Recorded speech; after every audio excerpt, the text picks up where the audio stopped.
Sa Good Vibes, halin sa pagkakargador, construction worker, kag tricycle driver, karon sikat na nga barbero. Nabase siya sa Escalante City, pero pila sa iya nga mga kliyente gikan pa sa Bacolod kag mga politiko. Yaring report ni Romeo Sobaldo. Diri sa may Tangkinto, Barangay Mabini sa Escalante City, makita ang Adlaw Barbershop ni Chad Damalerio.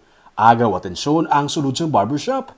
Imbis nga itsura sa nagkanilain nga mga haircut ang makita sa sulod, mga sculpture sa mga exotic animals kag mga reptiles ang makita diri. Himo ini sang artist nga si Joseph Mahilom sang Banwa sa Calatrava. Sunod sa kay Chad sa prangka nga istorya, hindi gid man masunod ang mga litrato sa mga hairstyle nga yara sa litrato. Kaya nagadepende sa gihapon sa shape sa itsura sa kliyente ang iya sini nga gunting.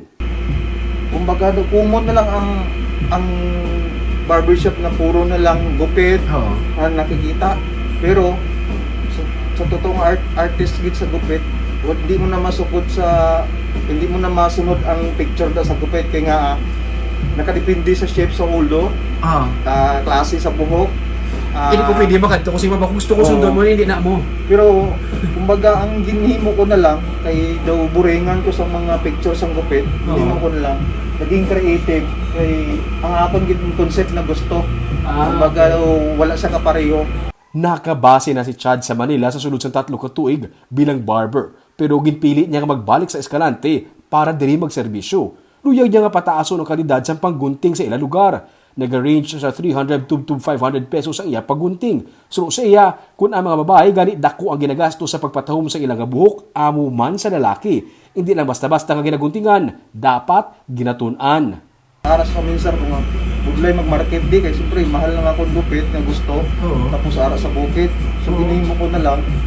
Ang expectation ko is makakuha lang ko isa, 2 ka client na sulit. Tapos ma-appreciate nila nga akong arts, akong value bilang artist.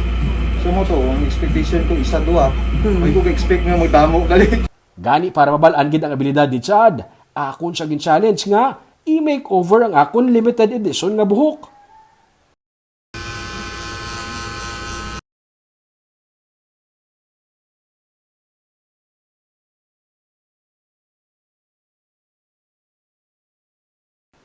Lain gid man gali ang katinlo, kauti, kadetalyado sa panggunting ni Chad. Ini ang rason kung nga ang mga mayor kag iban pa nga mga politiko sa Northern Negros nagapagunting sa iya. May mga taga Bacolod pa nga nagapa-Escalante para magpagunting man sa iya.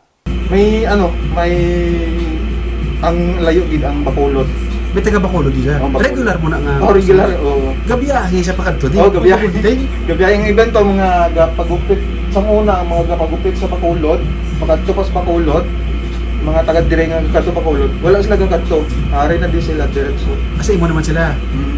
Mga ano? Politiko. Mera politicians, Dreaman. Damo pa gani. Ada kalabanan politician. Pero kung si Chad ang papilion, sino gid bala ang handom niya nga maguntingan? Kasubong kay siyempre gagupit na ko di sa mga mayor de. Gusto ko din nga magupitan si Mayor Albi Benitez. Naman. Siyempre pangandoy ko lang makagupit sa iya. Siyempre daw tapos na malipay ko makita ko sa personal. Makabulig mo ko sa iya. Makabulig mo pati sa mga foreman. Sa kada adlaw, may pitutub-tub na pulo lang ka mga persona ang ginabato ni Chad nga kliyente para hindi makapoy para sa iya. Ang pagkabig niya sa pagunting, isa kasahay isang art. Amo nga suno sa iya, nagabalik-balik ang iya nga mga kliyente.